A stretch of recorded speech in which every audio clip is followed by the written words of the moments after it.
अस्सलाम वालेकुम दोस्तों, मैं हूं आपका होस्ट, आपका दोस्त मोहम्मद इमरान काशिफ और आप इस वक्त देख रहे हैं मेरा यूट्यूब चैनल कोरियन लर्नर।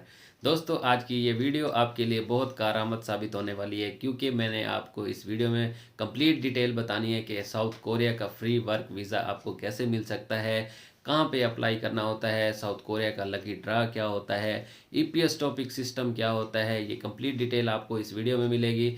तो आपने ये वीडियो शुरू से लेकर एंड तक पूरी वीडियो देखनी है, आपने स्किप नहीं करना।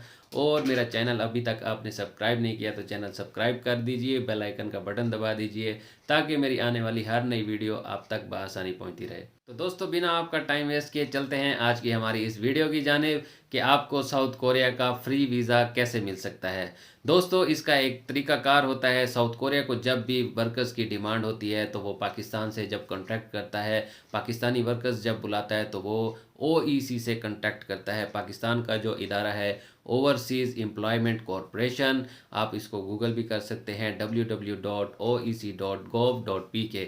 तो इस तरह का आपको एक पोर्टल शो हो रहा है। अभी यहाँ पे कोई जॉब शो नहीं हो रही, लेकिन जब भी किसी कंट्री की वैकेंसी आती है, किसी जॉब्स की वैकेंसी आती है आउट ऑफ कंट्री से, तो यहाँ पे आपको शो हो रही होती हैं। तो इसी तरह साउथ कोरिया से भी जब वर्कर्स की डिमांड होती है, ओईसी से उनका कॉन्ट्रैक्ट होता है, तो यहाँ पे आपको शो हो रही होती हैं वैकेंसीज़ वगैरह।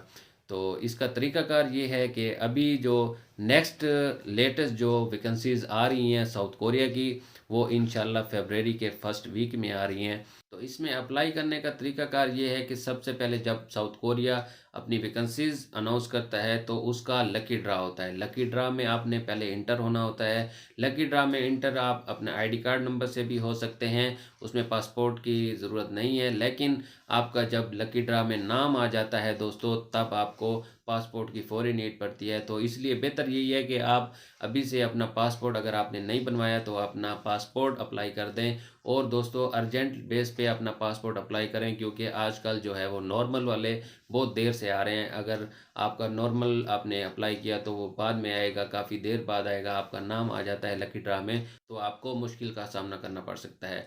तो इसीलिए अर्जेंट बेस पे अपना पासपोर्ट अप्लाई करें दोस्तों।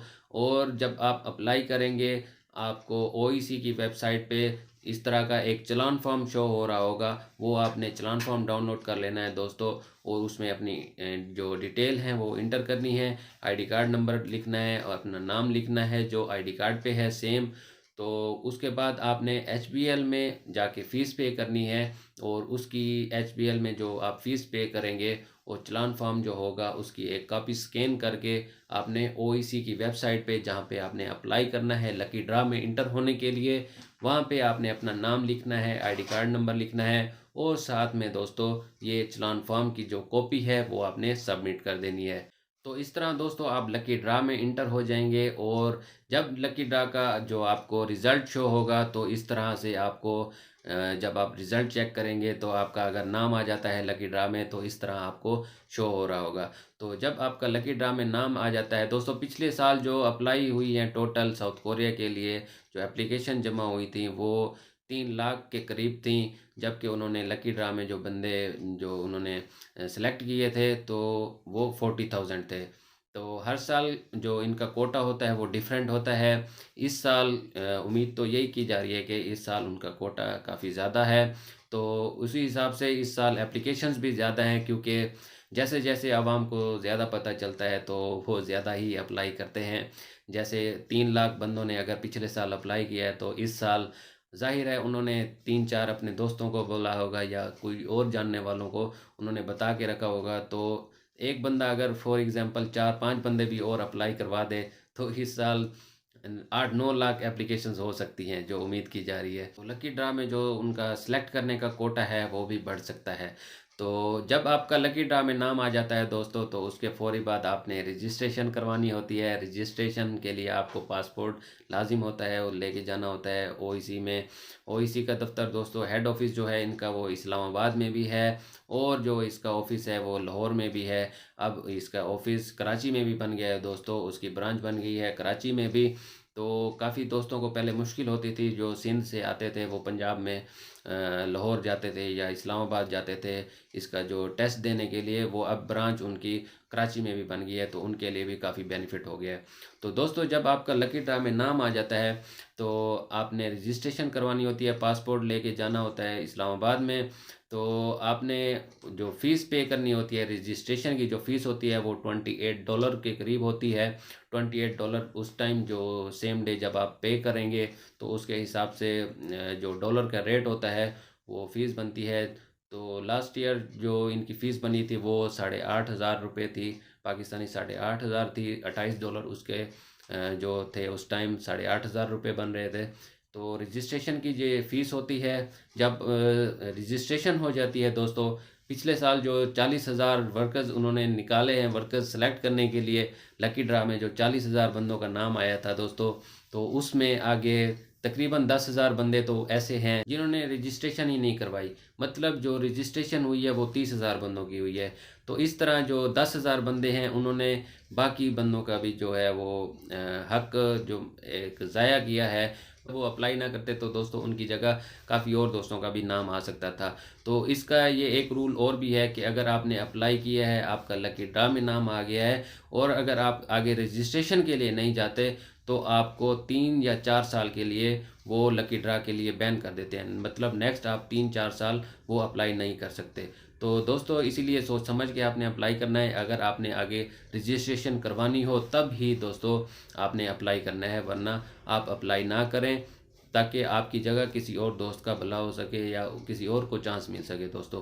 तो जब आप $28 की जो ये फ़ीस होती है ये पे कर देते हैं तो आप रजिस्टर हो जाते हैं ईपीएस टॉपिक के लिए। ईपीएस टॉपिक सिस्टम दोस्तों क्या है? ईपीएस टॉपिक सिस्टम ही ये सिस्टम है जिसके ज़रिए आप कोरिया जाते हैं। ये एक टेस्ट सिस्टम होता है जिसमें आपको कोरियन लैंग्वेज सीखनी पड़ती है और उसका टेस्ट देना होता है दोस्तों।